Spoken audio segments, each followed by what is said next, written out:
Am I the a-hole for my response when my mother-in-law threatened to not show up to my wedding? I'm a 33-year-old doctor, pediatrician, and I'm getting married to my fiancé this November. I have a somewhat controlling mother-in-law, and wedding planning has been an absolute nightmare so far.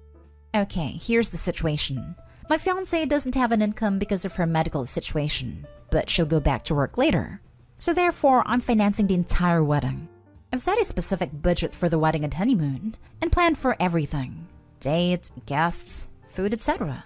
Mother-in-law wanted things her way, and made a fuss about everything since that's her only daughter.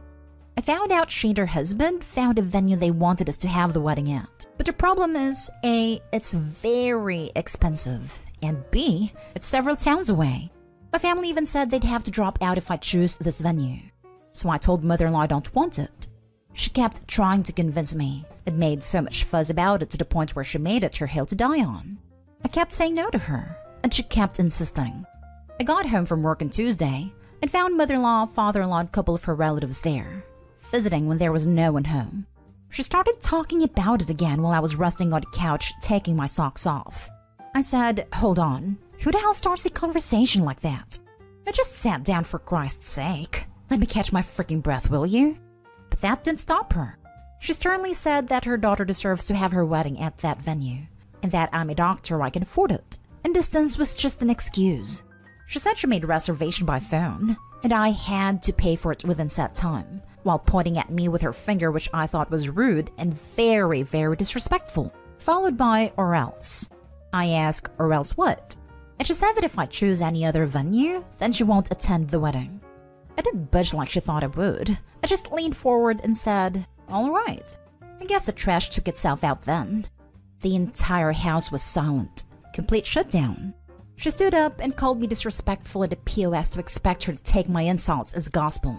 It argued that I was being a cheapskate.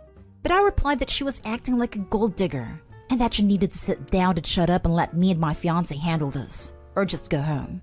She started crying, then walked out, and everyone followed. Father-in-law was this close to spit in my face. My fiancé found out and said I disrespected her mom and treated her like crap. I explained how unreasonable her mom was with her demands and total lack of consideration for me, my hard-earned money, and family. She said she was going to settle this with her without my intervention, but honestly, it blew her mind how low I stooped with how I treated her mom. She wanted some time alone, because she is thinking I might be someone else hiding behind a mask with how I behaved, which hurt me to no end. I think I messed up. I just think I should have waited my fiancé to deal with it, but I felt overwhelmed when she spoke to me like that. Now for the top comments. Not stay home. And if your partner isn't going to stick up for you and her mother is outright harassing you, you may want to reconsider the marriage. I sure as hell would be reconsidering the marriage. Her parents broke into their house with a posse to stage an intervention about a location, and OP is the problem? I'd at the minimum be putting the whole thing on hold. Sure, OP was blunt in his response, but I wouldn't say it was unwarranted at that point. Not today, home. Exactly right with putting the wedding on hold. Time to establish a firm boundary that OP is not going to be pushed around. Also time to set a firm expectation with the fiancé that OP expects her to have his back. Finally, if/when the wedding goes ahead, make sure to have passwords established with all the vendors/venue, so mother-in-law can't change things. That is, cancel OP's venue. Not stay home. Your fiancé's attitude is setting the stage for your entire marriage. You should seriously reconsider whether you want to live with this type of behavior for the rest of your life, or however long your marriage might last. If you go through with it, please consider a prenup agreement if you already have assets in place. Not stay home. Get out now and cut your losses. It's not worth it. Next story. Am I the a-hole for calling my friend a home wrecker? Backstory. My friend's 21 female family was completely destroyed by her father having a mistress when she was 14. My cousins are getting married, both related to me. They're not related to each other. And my cousin Steve, 27 male, is bisexual and is getting married to Tom, 31 male, who is gay. I live with Alice, who is the friend in this. Alice is incredibly flirty with almost anyone she sees, which is fine. I'm not judging her for that. She has flirted with both Steve and Tom at some point during the time they have known Alice. I came home one day to Alice practically screaming. I asked what was wrong, and she showed me her phone while still crying/screaming. On her phone, she had Facebook Messenger open and had a bunch of messages from Tom. I won't type them out word for word because they were not polite. But turns out Steve had slept with Alice, and now the wedding is off. I was sure this was a misunderstanding because Steve was devoted to Tom, and I know what happened to Alice's family, so I calmed her down to get her side of the story. She told me that she was at a bar and saw Steve. They got talking over some drinks and she and him hooked up in a hotel room. I was mad. I asked her why did she do that, and she said, "He is bi. Why are you surprised?" I went ballistic. I called her a homewrecker for sleeping with someone she knows is in a relationship. She went back to screaming and crying, and basically said I was betraying her. I replied, "The only one here that is betrayed is Tom, and you became no better than your father's side piece." She screamed some more and I left to go to sleep at my parents'. I woke up to so many messages, including Alice, saying I was an a-hole for using Alice's trauma to hurt her badly. My parents are on my side, and my mom said I should have known, given how Alice acts around people, that I haven't heard from Steve or Tom at all. So am I the a-hole? Should I have kept my mouth shut and just be there for Alice? Edit. Since a lot of people are repeating what has already been said, I'm gonna use an edit to make a blanket statement. I 100% also blame Steve, but I'm getting radio silent from him, so I can't have the "I blame you too" talk. Not stay home. She brought this on herself, and has no right to play the victim when she actively went after each of them at different times in their relationship, and then managed to sleep with one of them. How is it that she's the one who was traumatized when she knew exactly what she was doing and still did it? Did she honestly think it was okay to sleep with a guy in a relationship because he was marrying another guy and was himself bisexual? His sexuality is not a free pass for her to sleep with him when he was in a committed relationship of any kind. Would she have done that if he had been about to marry a woman? Did she think it wasn't the same as her family because there were no kids involved yet? She is the a-hole and an idiot. No, Alice made this mess and has no one to blame but herself and Steve. As my new favorite saying from Reddit goes, play stupid games, win stupid prizes. The bi remark pisses me off because we have 2 people in our mutual friend group who are bi too. So how does she think of them? Also, I've had a few bi partners, and while none of them lasted, it was never due to cheating. Not stay home. Your friend talks about her trauma, but legit just did what the other woman did to her family. If it was so traumatic, she wouldn't or shouldn't have done it. The only people in this that aren't the a-hole are you and Tom. Thank you. This is exactly how I feel. Next story is titled, "Am I the a-hole for not giving my brother a heads up that he wouldn't be my son's godfather?" My brother and I were close growing up. He was the big brother who didn't treat his baby sister like she was the most annoying person on the planet, while I treated him like a person and didn't expect him to cater to me all the time. That changed when he started dating his wife. She and I have a long history. She was the school mean girl, and while she changed a lot, she still had issues with me because I was the kid who stood up to her when we were kids. I didn't let her treat my friends like crap, and she hated that she couldn't get under my skin. In my high school yearbook, she told me to go screw myself. My brother always said she had fully changed, but nah. He wanted me to let go of the past and move forward in hopes she would let it go. We had always said when we had kids, we would make each other the godparent, which for our family just means they are the people you choose to raise your kid if something happens to you. Well, I had my son a year ago, and I did not ask my brother to be a godparent. I refused to let his wife be his godparent, and I would sooner see him raised by strangers than raised by her. We chose my husband's sister and her significant other. My brother is heartbroken that we didn't pick him, and that I didn't warn him. I figured saying nothing would be easier, because it's not like we're as close anymore. But he says this is just me being unreasonable regarding his wife, and the fact she doesn't even get an aunt title around my son is terrible. And the fact I would pass over him as a godfather because of her shows that I am immature and that I turned into the mean girl. He told me my hatred for her is irrational. He's trying to bring our family into this, but they're staying out of it. But I know they all wish I would leave the past in the past.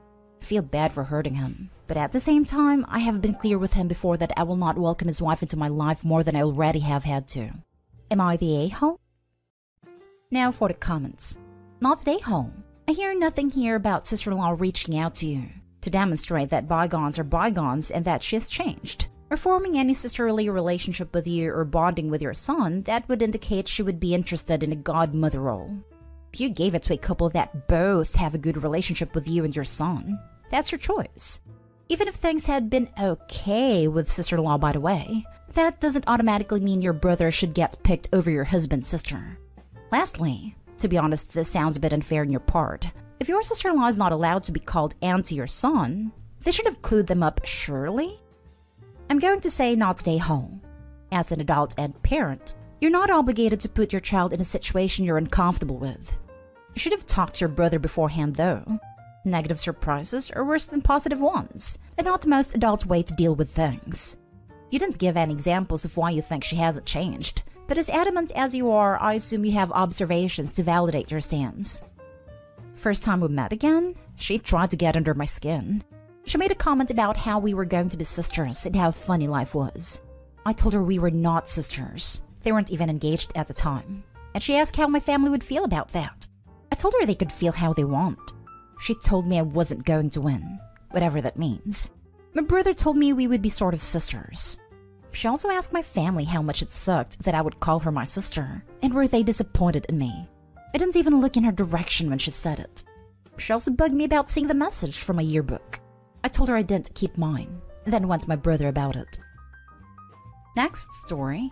Am I the a-hole for refusing to give my son his father's name? My boyfriend and I have been together for 2 years. I have a 4-year-old daughter from a previous relationship, and I'm 37 weeks pregnant with my second child, his first.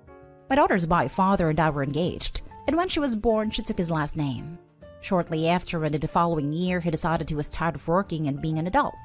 So he quit his job, started strategically investing in Bitcoin, and when he lost all of his money, he started selling drugs behind my back.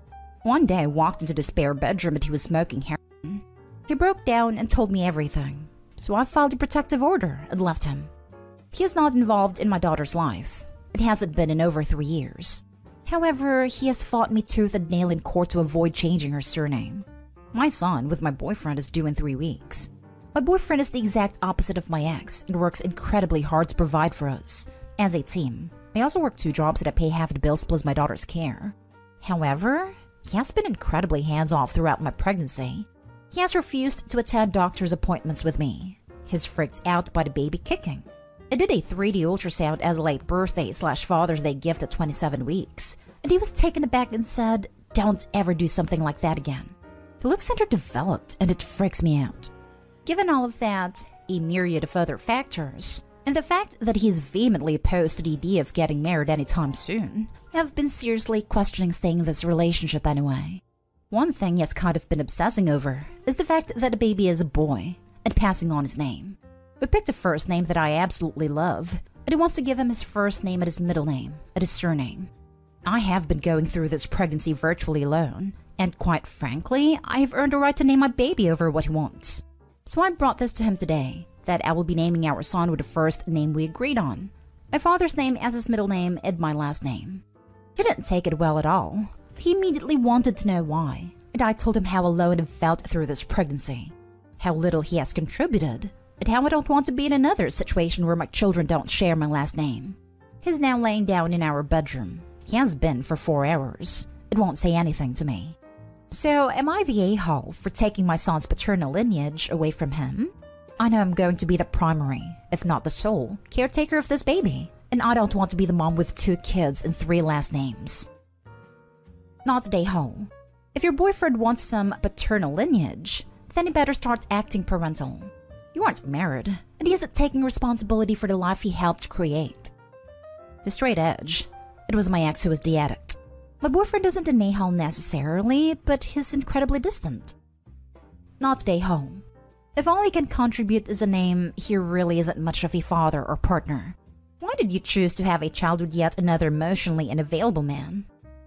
I agree. You need to get it together. You deserve better for yourself and your children. Don't get pregnant with a boyfriend. Wait until you have a husband. Now for the last story.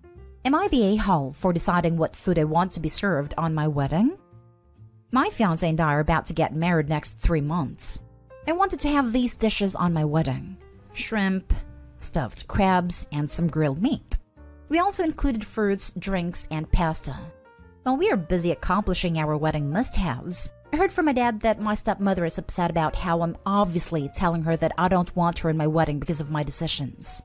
She said that if I cared about her, then I would have taken notes that 1, she is allergic to shrimp, and 2, she's vegan.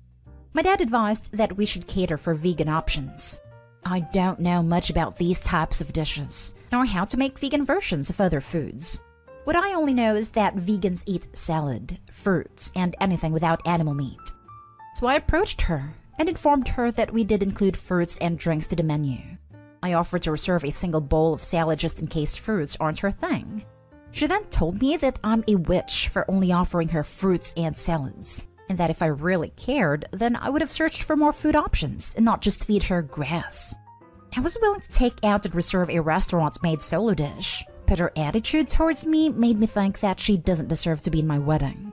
I don't know whether I should spend time researching on where to buy takeout vegan dishes or simply serve what I can give.